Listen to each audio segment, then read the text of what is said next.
Fala sucesso!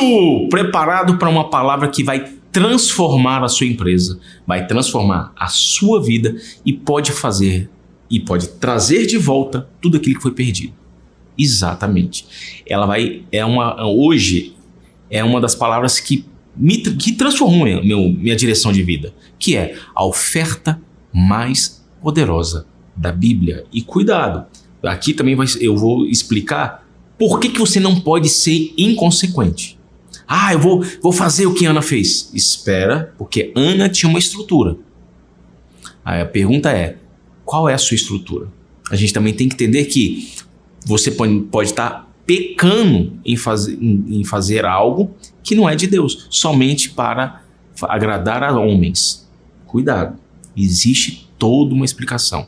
Então, a oferta mais poderosa da Bíblia, tá aí a capa. Gente, maravilhosa essa capa. Deus tem mais emoção que uma mãe. Como assim? Deus, eu até não é que não tem nem sei como brincar com isso, porque Deus é mais mãe do que muita mãe. Por quê? Porque Deus, ele sabe o que você precisa. Deus, ele também tem que ser pai, porque ele corrige. E quando Deus criou o homem e a sua imagem e semelhança, a mulher estava introjetada nele. Existe uma ramificação de sabedoria que diz que quando Deus tirou Eva da costela, a costela estava direcionada para o céu. Por isso que a mulher tem mais conexão com o mundo celestial do que o homem. E a parte da costela traseira ficou com o homem. Por isso que o homem é mais terreno, mais racional. A mulher é mais espiritual, o homem é mais racional. E quando junta os dois, mostra a essência de Deus, porque Deus é a junção dos dois. Ele é extremamente espiritual, porque ele é o próprio, ele que tudo fez. E quando você entende que ele também tem a significância e a nuance de uma mãe, é porque tudo está nele. E isso a gente tem que entender. E qual é a pessoa que a gente vai usar hoje como um exemplo para mim, que é um grande exemplo, é a Ana. Ana, ela fez o quê? Assim como Deus, ela deu seu primogênito. Um exemplo aqui, Samuel é considerado para os judeus como um estilo de Machia. Mas espera, porque existe um porquê que eles fizeram isso. Porque depois que foi criada uma forma para tentar igualar todo mundo. É entendido? É entendível? Sim. É compreensível? Sim. Se você estiver na posição judaica, você entenderia dessa forma. Mas como nós conhecemos Cristo, tudo mudou. Então vamos falar aqui sobre a maior oferta. Antes de mais nada, Pastor Gladson, eu sempre esqueço. E outra, gente, dá um like, porque aqui a gente gasta muito tempo e muito valor para que você simplesmente fale, gente, não custa nada, você vai aqui, ó, você vai aqui, ó, e faz, gente, já está solucionado o problema. Custa para você? Não custa. Ou tá desse lado ou desse lado, qualquer lado é lado. Só dá um like, se inscreva, gente. E quando você dá um like, vai para mais pessoas. É uma moeda. Porque o canal é de graça. E é de graça você apertar o botãozinho. Não vai ser te cobrado nada. Fechou? Então hoje nós vamos falar sobre a maior oferta da Bíblia. Existem outras ofertas. Salomão ofertar. Ele deu oferta financeira. Mas vamos ver aqui alguma oferta que eu garanto para você que Salomão não fez. E Salomão é uma consequência, olha que eu vou te falar, é uma consequência dessa oferta. Davi é uma consequência dessa oferta. Jesus Cristo, Machia, consequência dessa oferta. Uau, então é poderosa mesmo. Sim, muito poderosa. E a gente vai usar aqui o texto agora, 1 Samuel 1, que eu vou usar aqui o texto bíblico, que tem a Taná, que eu gosto muito da Taná. E quando você vai estudar a Taná, alguns versículos são diferentes. Por quê, Gladson? Simples. Nessa, a questão do cristianismo saiu na frente. Quem começou com a divisão de capítulos foi a Igreja Católica, a igreja cristã. Depois veio a versículo.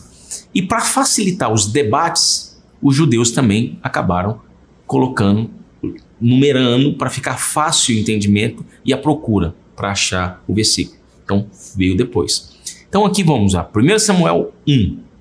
Aí está no versículo 10. Levantou-se Ana e com amargura de alma orou ao Senhor e chorou abundantemente ou copiosamente. Aí versículo 11. E fez um voto dizendo: Senhor dos exércitos, se benignamente atentares para a aflição da tua serva e de mim te lembrares, e da tua serva não te esqueceres, e lhe deres um filho varão, ao Senhor o darei por todos os dias da sua vida, e sobre a sua cabeça não passará navalha.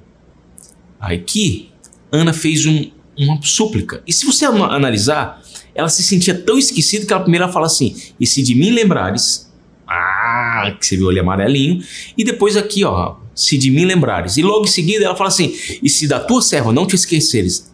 Ela aqui bateu o martelo. Ela chegou e falou assim: Deus, se lembrar de mim, e se não esquecer de mim, eu faço esse voto. Aqui a gente tem que tomar muito cuidado. Ana aqui, ela era uma mulher que estava sem filho. Como seria a comparação de Ana hoje, na realidade dos dias de hoje? Simples. Supondo que você fala assim: Senhor, se o Senhor me der esse carro que eu estou sonhando em ter, aí eu vou fazer o seguinte: eu te devolvo o carro.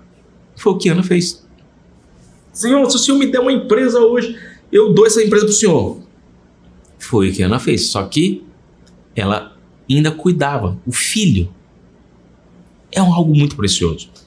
Se você tem filho ou filha, você sabe o preço que é isso. Existe, olha que, e é importante eu falar isso, existe um apócrifo que fala que Maria, que é a Maria, mãe de Jesus, foi colocada e dada a um sacerdote. Tem um problema: mulher não é aceita dentro para ser treinada como sacerdote. Somente homens. Então, Ana, ela foi muito contundente. Aqui ela falou o seguinte: se lembrares de mim e se não esqueceres de mim. Ela deu o seu filho. Gente, se você tem filho ou filha, é muito... Gente, você consegue imaginar você dando o seu próprio filho? Eu vou sacrificar meu filho. Deus não se agrada disso. Tanto que surgiram sacrifícios pela falta de entendimento pleno de entender a palavra. Porque a palavra fala: não matarás. Agora, matar seu filho, isso é uma abominação. Aí surgiu Moloque. Tanto é que a palavra, quando você chama o seu filho com muito cuidado, cuidado com as palavras maléficas e de maldição. Quando você chama o seu filho de Moleque, vem da palavra Moloque, ou Mula, que é o Deus que pedia sacrifício dos seus filhos, que entravam no corredor, literalmente o corredor da morte. E haviam 7 processos. Então aqui ela deu para Deus, para ser cuidada dentro do templo. Existe um apócrifo que fala que Maria, mãe de Jesus, foi dada para ficar dentro do templo, cuidada por um sacerdote. Não pode. Isso. Por que ele é um apócrifo? Foge a todos os ritos judaicos e fala que foi para uma... Gente, por aí, por isso que é importante você entender o Antigo Testamento, para você compreender como se resolve no Novo Testamento. E eu vejo muitas pessoas falando: porque o velho é velho. Gente, não é velho, ele é eterno. E é uma das coisas que eu também mudaria. Eu não chamaria de velho. Eu acho todas elas são atuais. É a palavra de Deus. Você gosta de ser chamado de velho? Não, né? Entendeu agora? Então, tudo que é velho é obsoleto. E a palavra de Deus nunca é obsoleta. Entendendo aqui agora, e detalhe, eu só passei a ter esse compreendimento depois que eu comecei a ler mais profundamente e as explicações talmúdicas. E aí eu vi como Jesus Cristo é pleno. E garanto para você, muita coisa mudou depois que eu estudei. E aí eles até explicam que o conhecimento te livra de muitos males. Mas o conhecimento só para você mesmo, ele pode te gerar um outro mal muito pior. Porque aí você fica com a vaidade, orgulho, achando que sabe de tudo. Não cometa esse erro. Então aqui Ana fez algo maravilhoso. E colocando na realidade hoje, como que seria isso? Seria o mesmo você chegar e você falar assim: eu quero um carro. Aí você pega o carro e fala assim: se o Senhor me der um carro, eu te semeio esse carro. Será que você faria isso? Foi o que Ana fez. Pegou o que estava lhe faltando e semeou para Deus. E conta-se que, olha que impressionante, depois que ela semeou, Samuel chamou-a, porque Deus ouve, nasceu-lhe mais filhos. Antes não tinha nascido. Por quê? Porque ela não havia cumprido o voto. Existe outra ramificação que fala que não, sim, surgiram filhos. O que não impede nada. Vamos lá, vamos colocar as duas formas. Ana falou, se me deres um filho eu te dou. E surgiu outros filhos no meio, que nasceram outros filhos, porque ela só semeou depois que desmamou. E eu vou te mostrar o texto a seguir. Se nasceu, poxa, ele é o primogênito, gente. Tem 2 filhos aí, começaram os 2 filhos a ficar apaixonados, a gostar um do outro, não gostar no sentido de irmão. Amou o filho. Aí, beleza. Aí ela foi semear o filho, a outra filha ficou com... Vai dar o mesmo peso, gente. Não indifere se é antes ou depois. Se é depois, qual que é a grande vantagem? Por que é apregoado isso? É porque Ana, não tinha tido filhos. E ela deu filho já na confiança de que receberia outro. Ou não, ficou confiando que o filho ficaria nos trabalhos de Deus. E aí Deus fez com que ela tivesse mais filhos. Tanto que aí surgiu a oração de Samuel 2. Como você entende isso? Você fala assim, gente, é muito pesado. De qualquer forma, é pesado. Você semear seu único filho, porque ela semeou o único filho. Mas se nasceu outro, não tem problema. Ela estava pro seu primogênito. Entendeu? Mas de qualquer maneira foi uma oferta muito alta. E aqui a gente tem que tomar... Aí a gente vai prosseguir no texto aqui, ó. Aqui eu já vou usar a Taná, que é muito legal. A Taná, e o versículo é um pouco modificado, em números. Mas a tradução é muito mais fidedigna. Então, aqui ó, 1 Samuel 1, chamou-a. Eli respondeu, vai em paz, e Elohim de Israel te conceda o que lhes pedes. No 13º, Ana, porém, falava no seu coração, e apenas se movia os seus lábios, sem se lhe ouvir a voz. Encontre a tua serva, graça aos teus olhos. Ajuntou ela, a mulher se foi e comeu, e o seu rosto não era mais o mesmo. No dia seguinte, pela manhã, prostraram-se, adoraram diante de Adonai, adoraram o Senhor e voltaram para sua casa em Ramá. Elicana conheceu Ana, sua mulher, e o Senhor, Adonai, lembrou-se dela. Ana concebeu e, passando o seu tempo, deu à luz um filho, que chamou ela, porque dizia, eu o pedi a Adonai. Eucana, seu marido, foi com toda a sua casa para ofertar a Adonai o sacrifício anual, isso no ano subsequente. Ana, porém, não foi e disse a seu marido, quando o menino for desmamado, eu o levarei para apresentá-lo a Adonai, e lá ficará para sempre. Faze como achares melhor, respondeu-lhe Eucana. Fica até que tenhas desmamado, o que Adonai se digne confirmar a sua promessa. Ela ficou e aleitou o seu filho até que o desmamou. Após tê-lo desmamado, tomou-o consigo e, levando também 3 touros, 1 efa de farinha e 1 odre de vinho, conduziu-o à casa de Adonai, em Shiló. O menino era ainda muito criança.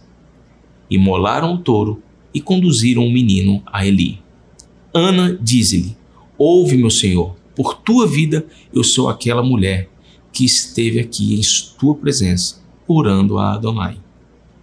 Eis aqui o menino por quem orei. Adonai ouviu o meu pedido. Portanto, eu também o dou a Adonai. Ele será consagrado a Adonai para todos os dias de sua vida. E prostraram-se naquele lugar diante de Adonai. Gente, agora vamos lá. Imagina agora, você faz uma promessa. Qual foi o tempo de desmame? Uns dizem 3 a 4 anos, que é o tempo que demora para desmamar. Então, olha o poder do leite materno. Então, a criança já não vai ficar doente mais nunca. Ficou mamando durante 4 anos. Eu fico imaginando, acho que ela ficou com quase 5 anos. Tem mãe que fica amamentando durante tudo isso. E tem mãe que fica prevenir. Não, acho que eu só vou dar 6 meses para não estragar aquilo que Deus me deu, a beleza. Cuidado. A maior beleza é aquilo que Deus te dá. E os seus filhos, a maior beleza é a saúde deles. Então, lógico, cada mãe tem a sua postura. Eu não estou aqui para falar isso. Mas aqui ela ficou enquanto ele estava sendo amamentado. E é seguro que não foi apenas 1 ano. Por quê? Porque aqui ele estava sendo treinado e recebendo o leite materno de uma mulher justa. Uma mulher que fez uma promessa extremamente alta, que é a maior promessa da Bíblia. E uma das maiores promessas até então, depois da promessa de Deus. Aqui já mostra o preceito daquilo que Deus viria fazer. E Ana, nesse momento, ela chegou e semeou. Quando ela começou a ficar grávida, tem muitas pessoas que engravidam do sonho e depois mudam de ideia. Aqui você tem que tomar muito cuidado. Gladys, que cuidado que eu tenho que tomar? A gente tem que tomar aqui, ó. Tem o Kohelet, que é o Eclesiastes Nataná. E aqui o versículo, engraçado que um está no 5 e lá está no 6. Mas a palavra, na tradução, está muito fidedigna aqui. Olha aqui que fala. O Eclesiastes 5:3. Quando fizeres um voto a Adonai, realiza-o sem delonga, porque aos insensatos Deus não é favorável. Portanto, cumpre o seu voto. Não permitas a tua boca fazer pecar a tua carne. E não digas a Cohen que isto foi apenas uma inadvertência, para não suceder que Adonai se irrite com essas palavras e reduza a nada a sua empresa. Gente, olha a tradução aqui da Taná, a nada a tua empresa ou as tuas conquistas ou as obras das suas mãos. Gente, aqui, quando eu li esse versículo, o que ele está falando aqui? E aí a gente vai aqui, ó, Taná, no 5:4. Mais vale não fazer voto que prometer a não ser fiel à promessa. Não permitas a tua boca fazer pecar a tua carne. E não digas ao Cohen com essas palavras e reduza a nada a tua empresa. Então, o que ele está falando aqui? Melhor você não fazer promessa nenhuma do que fazer uma promessa muito grande. Senhor, eu vou te dar 30% de toda a minha empresa. Não, 30% de repente é o que você ganha. Não que Deus não vá cumprir. O voto é único, não é eterno. Um voto ou outro, sim. Por que não? Porque lembra, aqui eles utilizam muito o versículo em que Eva aumentou a palavra de Deus. Nunca seja, e ela foi uma sadiquinha é uma pessoa muito santa, porém isso acarretou na queda humana, por causa de uma única palavra. Porque se ela tivesse falado, que palavra é essa, Gladys? Que ela falou o seguinte, Deus falou, se comer, tornarás mortal. Quando ela falou, não, mas se tocar e comer. Falei, mas não tinha a palavra tocar. Aqui, o que isso tem a ver com Eclesiastes? Tudo a ver. Prometa aquilo que está... Eu gosto muito da palavra assim, não prometa o que está além o chapéu não pode estar além do alcance da mão. Tem um versículozinho, uma fala muito bonitinha assim. Se você sabe, digita aqui que me ajuda aí. Que veio e fugiu. Então não prometa aquilo que você não possa cumprir. Eu já contei, eu tenho um episódio, eu lembro que eu estava passando por um processo e eu fiz uma aliança com Deus. Eu falei, Senhor, e eu ia receber R$125 de um cliente. Né? E aí eu falei, Senhor, e eu tinha esquecido o episódio. Eu falei, Senhor, amanhã, o que entrar primeiro amanhã eu vou te dar. Só que uma pessoa que eu tinha vendido um cachorrinho também estava lá no dia do culto. E ele foi tocado a me pagar R$500. Que eu tinha vendido o cachorrinho e faltava R$500. Aí eu falei, não. Aí ele falou, pastor, Deus falou, não. Não, hoje não. E aí ele foi e me deu os R$500. E qual foi a minha promessa para Deus? O primeiro dinheiro que entrar é de Deus. Só que qual o valor que veio primeiro? O de 500. É um voto válido? Sim. Foi um voto pesado para mim na época. Muito pesado, porque eu não estava passando por um processo muito desgastante, muito pesado. Eu estava no deserto, então eu precisava de milagre. E ali apareceu o milagre e eu fiz a oferta. E isso foi ótimo, porque aquele valor que eu semeei me rendeu um contrato de 45 mil reais. Mais de 40 mil reais. E de uma coisa que eu não sabia fazer, que era uma maquete eletrônica. E aí eu cheguei pra minha mulher e falei, moça, eu vou ficar 3 meses sem marido, porque eu vou ter que estudar isso aqui, porque eu acabei de fechar um contrato. E foi engraçado que a pessoa chegou pra mim e falou assim, Glaucio, eu posso te pagar aqui? E eu tava sem dinheiro na conta. E a gasolina do carro ia acabar. Eu falei, eu posso transmitir aqui só, eu posso transferir aqui só 15 mil? E eu todo feliz por dentro. Eu tive que fazer uma cara de nada com coisa boa. Eu falei, não pode, claro. E eu por dentro, e eu falei, não, tá transferido. Aí vem um ato de fé. Aí eu fui para abastecer o carro, falei assim, o senhor quer... E eu não tinha internet que você podia ver o dinheiro, igual tava hoje. E eu falei, gente, agora? Aí ele falou assim, e se não tiver, eu passar o cartão, eu tenho que ir no banco para ver, porque antigamente não tinha essa tecnologia de hoje. Você sabe o que eu tô falando. Hoje a tecnologia tá muito avançada. Você tinha que ir no banco, ver lá, tirar o... Aí saiu o papelzinho, via, olha, entrou o dinheiro. E não tinha isso. Como que eu ia saber que entrou o dinheiro? Não tinha sinal que chegava no celular. Aí eu falei, gente, e agora? O que eu faço? Aí eu falei, não, pode abastecer. E eu, na fé, eu falei, não, passa o cartão. Aí passou. E eu com medo que no dinheiro não tivesse entrado.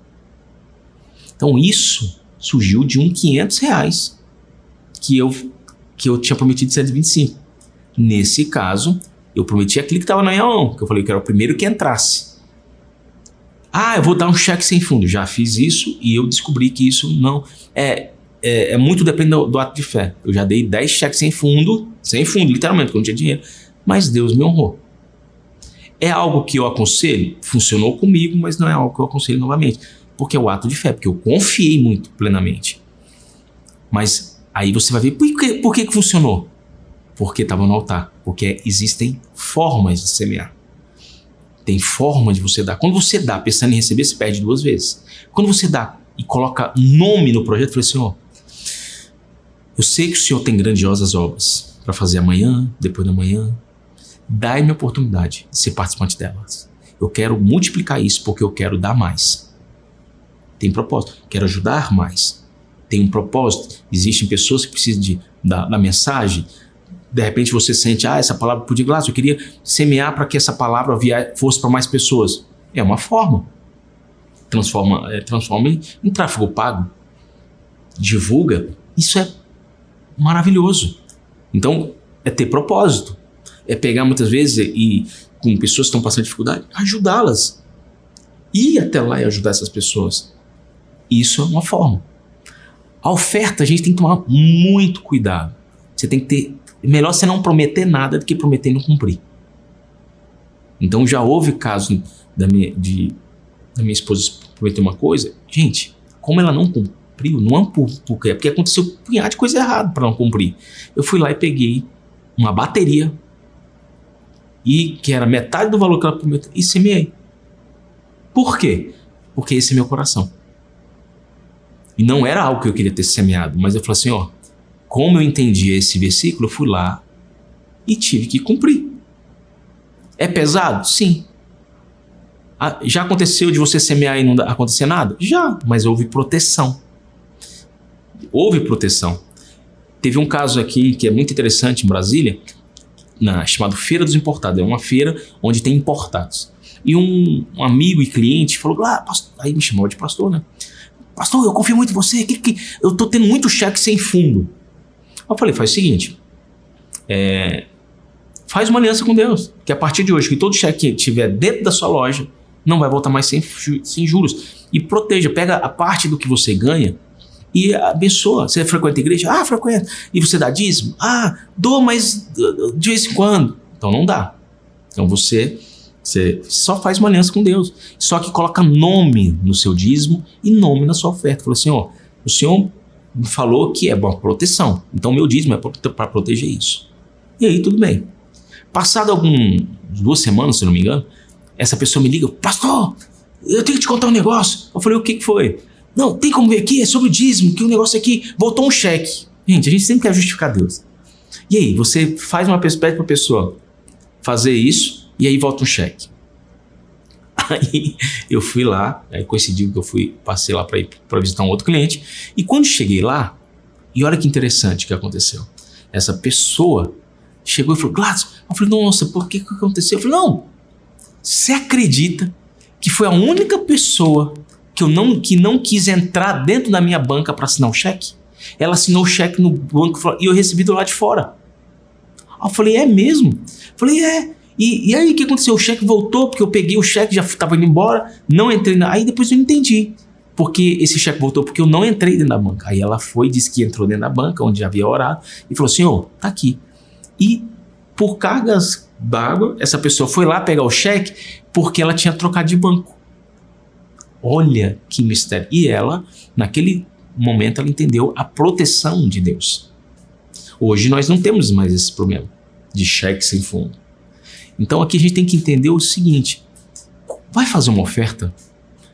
Calcule e seja sim, sim, não, não. A Bíblia fala, e uma coisa que tem que deixar bem claro: Eucana tinha tudo, porque ele, como autoridade, em Levíticos fala que ele pode cancelar o voto. E ele fala assim, amor, tem que dar um mérito ao Eucana também, porque o Eucana chegou e falou, faça conforme a sua promessa. Ele casou junto com a esposa o projeto. Esposa, se você for fazer alguma coisa, fale com o seu marido. Porque já houve casos de pessoas onde a esposa fez um voto e o marido não sabia e quase deu divórcio. Aí você vai falar, não, mas a mulher estava em Deus. Não, ela não foi comum acordo. Não teve comum acordo. Pasmem. E nesse caso, o marido estava com a razão. Por quê? Porque ele não foi informado. Então, o marido também já aconteceu o contrário? Já, porque a esposa não estava, o marido estava e a mulher não concordava. Então tem que ser sim, sim, não, não. Porque sim, sim, não, não é a melhor coisa que acontece. Porque é o cordão de 3 dobras. Quando tem sim, sim e não, não, entra Deus na história e é cordão de 3 dobras. Não quebra. Entenda isso. Você quer fazer um voto? Fale com a sua esposa, amor, estou fazendo esse voto. É uma coisa que é seu, é uma coisa pessoal sua? Não tem problema. Mas se é uma coisa que pode afetar a família, comum acordo. Porque eu já vi casos de pessoas, porque pela emoção, dá tudo que tem e depois fica sem morar. Não é isso que Deus quer. Tem vários processos, várias pessoas que fizeram pela emoção, porque viu outra pessoa que deu resultado, que isso também existe a oferta de inveja. A oferta de inveja é quando você viu uma pessoa, poxa, ela deu um carro e recebeu 2. Eu vou dar o meu carro também que eu vou receber. Oferta de inveja. Pasmem, existe. Existe. Por quê? Não, Blas, mas eu... Não. Você viu uma outra pessoa, aí você fala, não, bicho, só porque ele fez isso eu vou fazer também. Não. Chega e fala assim, a minha oferta é de Deus. Ana estava com inveja? Teve, porque ela via Penihá, com vários filhos. E isso motivou ela a orar, a ter uma oração e ter um encontro pleno com Deus. Então existem coisas que vão colaborar para que você tenha um encontro pleno com Deus, e é aquela que derrama lágrima.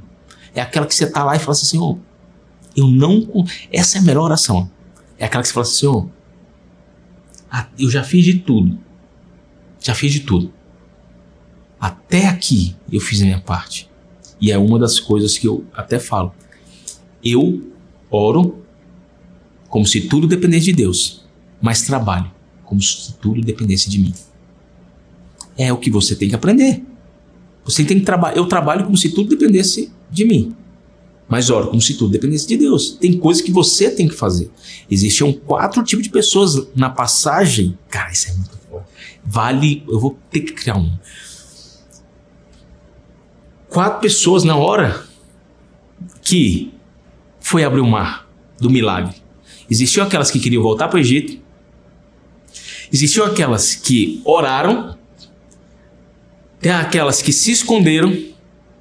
E tem aquelas que creram e falaram, é hora da atitude, é hora de se levantar e andar diante. É o que... Por quê? Aí vem a pergunta. Gente, por que Deus... Nossa, merece outra pregação. Por que Pedro andou nas águas e por que Deus não fez o povo passar por cima das águas em vez de abri-los? Já parou para pensar? Gente, quer resposta? Simples, eu vou te dar a resposta bem rápida. Gente, por que... Essa merece.